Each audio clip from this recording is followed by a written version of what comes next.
kita akan belajar mengenai teori behavioristik. Apa ya teori behavioristik itu?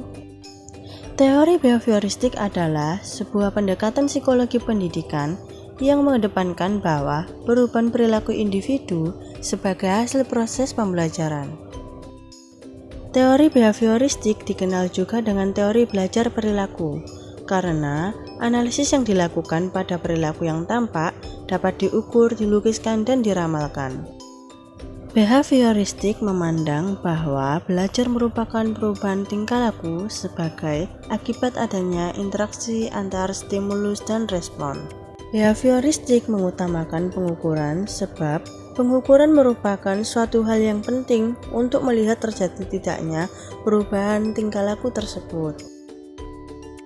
Ciri dari teori ini adalah mengutamakan unsur-unsur bagian kecil bersifat mekanistis, menekankan peranan lingkungan, mementingkan pembentukan reaksi atau respon, menekankan pentingnya latihan, mementingkan mekanisme hasil belajar, mementingkan peranan kemampuan dan hasil belajar yang diperoleh adalah munculnya perilaku yang diinginkan. Prinsip teori belajar yang pertama yaitu apabila seseorang sudah mampu menunjukkan perubahan perilaku, maka dikatakan sudah belajar. Artinya, kegiatan belajar yang tidak membawa perubahan perilaku tidak dianggap belajar menurut teori ini. Selanjutnya, prinsip teori belajar behavioristik yang kedua yaitu hal yang paling penting pada teori ini adalah stimulus dan respon, karena bisa diamati.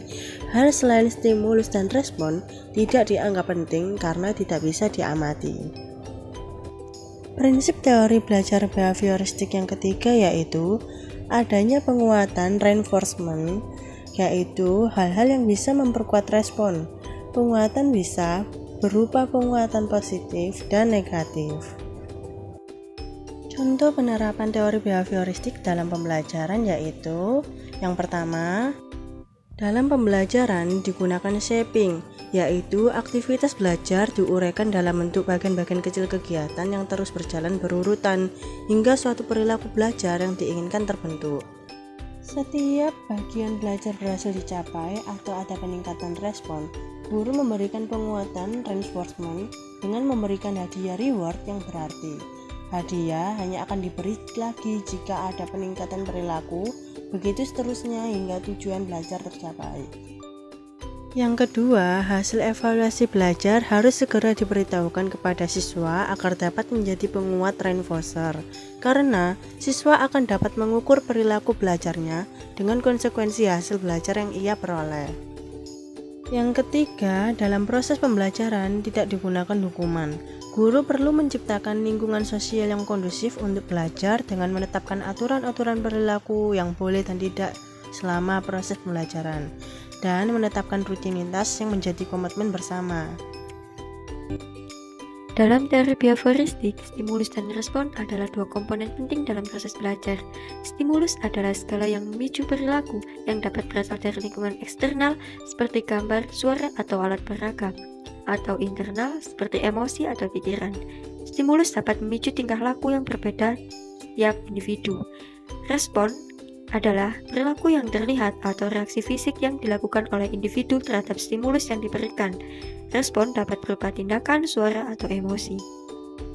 Bagaimana konsep stimulus respon menurut tokoh behavioris Ivan Petrovich Pavlov? Beliau adalah seorang behavioristik yang menemukan teori pengkondisian klasik atau dikenal dengan classic conditioning melalui percobaannya terhadap anjing dan daging. Tahap-tahap dari teori Ivan Pavlov. Tahap pertama dan kedua merupakan tahap sebelum pengkondisian. Pada tahap pertama, bila anjing diberikan sebuah makanan sebagai stimulus, anjing akan mengeluarkan liur. Tahap yang kedua, jika anjing diberikan bel sebagai stimulus, maka anjing tidak merespon atau tidak mengeluarkan liur. Tahap yang ketiga yaitu selama pengkondisian. Anjing diberikan sebuah makanan setelah diberikan bunyi bel terlebih dahulu, sehingga anjing akan berliur akibat pemberian makanan, dan perlakuan ini dilakukan secara berulang-ulang. Dan pada tahap keempat, yaitu setelah pengkondisian, anjing diberikan bunyi bel tanpa diberikan makanan, maka anjing akan memberikan respon dengan mengeluarkan air liur. Dalam eksperimen ini, Pavlov mencoba membuktikan bagaimana cara membentuk perilaku anjing ketika bunyi bel diberikan akan merespon mengeluarkan air liur tanpa diberikan makanan.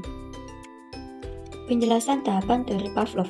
Yang pertama, US, Unconditional Stimulus. Stimulus asli atau netral dipergunakan untuk menimbulkan respon secara langsung. Misalnya, daging dapat merangsang anjing untuk mengeluarkan air liur. Kedua yaitu UR, Unconditional Response. Sebuah respon yang tak bersyarat, maksudnya timbulnya sebuah respon disebabkan hadirnya sebuah stimulus US. Misalnya, air liur anjing keluar karena ada daging. Tiga yaitu CS atau Conditioning Stimulus atau stimulus bersyarat. Stimulus yang tidak dapat langsung menimbulkan respon. Oleh karena itu, untuk dapat menimbulkan respon, perlu digunakan dengan US secara terus-menerus. Misalnya, saat ada bunyi bel, anjing akan mengeluarkan air liur jika selalu dipasangkan dengan daging.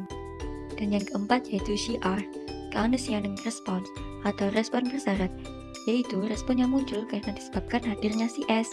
Misalnya, air liur anjing keluar karena anjing mendengar bel.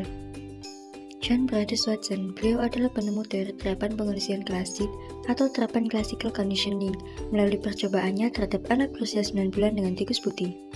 Penerapan classical conditioning pada manusia dapat diketahui bahwa semula tikus putih menjadi stimulus alamiah yang tidak menimbulkan rasa takut pada Albert.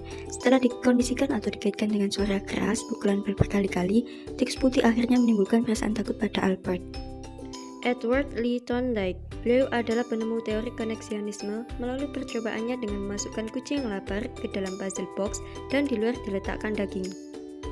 Dalam percobaan ini, kucing yang lapar melakukan berbagai tingkah laku untuk keluar dari puzzle box.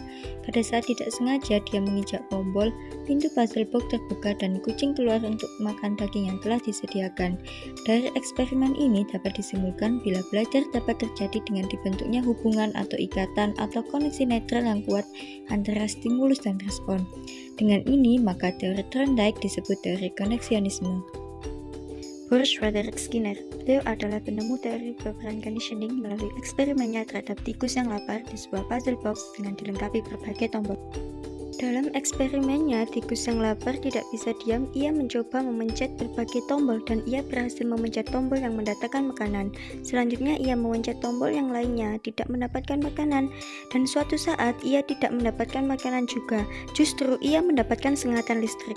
Dari eksperimen ini dapat dihasilkan penguatan positif, penguatan negatif, dan hukuman.